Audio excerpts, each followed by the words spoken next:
all you trolls and malicious vloggers na ang pangit mo o ang baho ng hininga mo o iniwang ka ng kinakasama mo na napakaputi kasi ang itim-itim mo at freedom to defame, freedom to insult, or freedom to slander. Napikon si Congressman Barber sa mga trolls at vloggers sa paninira di umano sa Quadcom hearing. Ang tanong lang naman mga tao, bakit si BP lang? Ang lagi nyo iniimbestigahan lahat mga Duterte lang. Bakit nakalabas si Garma? Nasa poder nyo si Garma. Isa lang yon gustong malaman ng mga taong bayan. Ang SMNI nagtanong lang, ang budget ng speaker, travel expenses, suspendido agad yung network nila at kinulong pa yung host ng SMNI. Di po ba malinaw yun sa paglabag ng freedom of expression? To all you trolls and malicious vloggers na ang pangit mo o ang baho ng hininga mo. The privilege are, is there any objection? The chair hears none. The motion is approved. Majority Leader. Madam Speaker, I move that we recognize Representative Robert Ace Barbers of the 2nd District of Surigao del Norte to avail of this privilege hour. The Honorable Robert Ace Barbers from the 2nd District of Surigao del Norte is recognized for his privilege hour. Distinguished colleagues, I rise today on a matter of personal and collective privilege. My subject, the trolls and our adventures with them. Personal as I am their victim. Collective as we have all been victims in one way or the other. The only thing necessary for evil to triumph is that good men do nothing. Thus says Edmund Burke. Republic Act number 10175 for the Cybercrime Prevention Act of 2012 was enacted 12 years ago.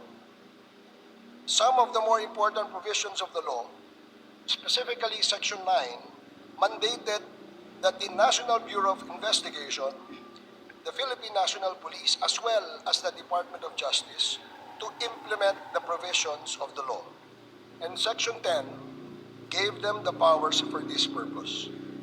Section 26 of the same law created the Cybercrime Investigation and Coordinating Center, or the CICC, under the Office of the President for the same purpose and enumerated its powers and functions under Section 27. Alas, despite these provisions, Madam Speaker, cybercrimes are committed every single minute, unabated and seemingly unstoppable.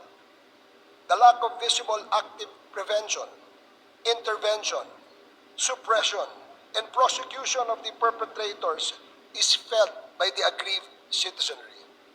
Despite the powers given to these agencies, Madam Speaker, criminals are having a heyday every day in the web. We seem to be helpless. To state the obvious, Madam Speaker, dozens or hundreds, if not thousands of trolls, probably paid by POGO, relentlessly attack personalities with total impunity. This has been happening for years without let-up, Madam Speaker. They get away with it. That is why they continue to thrive. It is a business that has become so profitable without having to pay taxes, no liability, and with the pleasure of being able to ruin reputations of people without having to worry about getting caught and punished. The ultimate goal of the trolls, Madam Speaker, is to create chaos and disorder by sowing false information, confusion, fear, and slander their subjects. We must not let them win. Law and order must be preserved to ensure peace and stability in our society. Trolling is the means to destroy this peace and create chaos. These trolls get paid, and we all know that.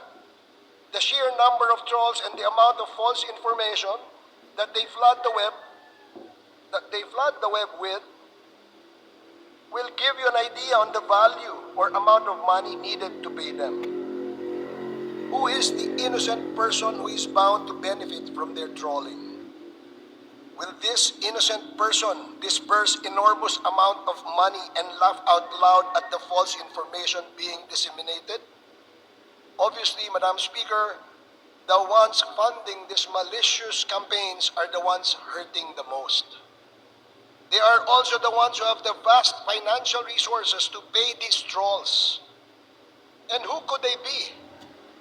One thing is for sure, Madam Speaker, the money involved is staggering, which can only probably come from illegal POGOs operating in the country. Madaling ubusin ang hindi pinaghihirapan, ika nga. I rise to represent the aggrieved parties which include no less than the President, government officials, including myself, and ordinary citizens who have been victims of these cybercrimes. I call to action all our agencies in charge of investigating these crimes to be more active and make their presence felt so that our people may be protected by the civil servants who draw salaries from their taxes. Do not be passive and wait for complaints to be filed before you act on the obvious transgressions of the law. I am filing my complaint here now, Madam Speaker, and I hope everybody's listening. We have been targets of these possibly POGO and drug money-sponsored trolls and vloggers. I was just watching in the sidelines, waiting for some action from the PNP, the NBI, and the CICC. But I waited too long, Madam Speaker. I hope I'm not waiting in vain. Today I am telling every peace-loving, truth-believing, and God-fearing good men and women of this country, let us not allow evil to triumph. Let us do everything for good to always reign on this land. To all you trolls and malicious vloggers, let me say this. It is all right to criticize us politicians. Kasama po sa trabaho at sa hazards ng public service yan. Supreme Court statements against public officers not slanderous when related to the performance of official duties.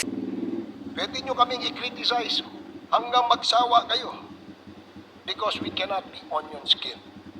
You can criticize us all you want as long as your criticisms are anchored on the discharge of our official duties and functions.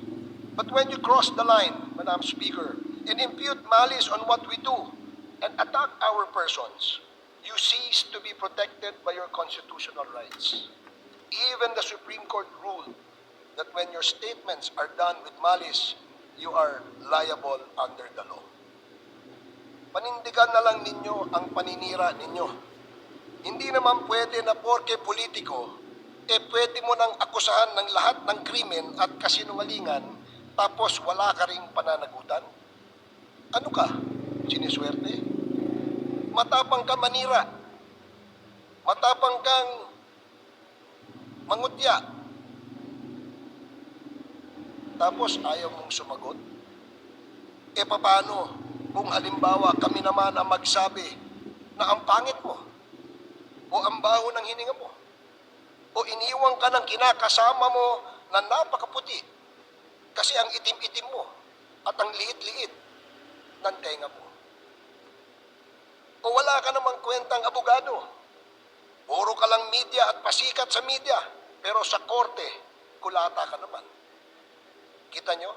Paninirang puri na ang ginagawa ninyo. Hindi na yan protektado ng mga batas. Ang batas ay para sa lahat. Hindi lang para sa iilan. Kung may nalalaman kayo na freedom of speech, wala naman pong freedom to defame, freedom to insult, or freedom to slander. Lahat ng freedom at karapatan ay hindi po absolute.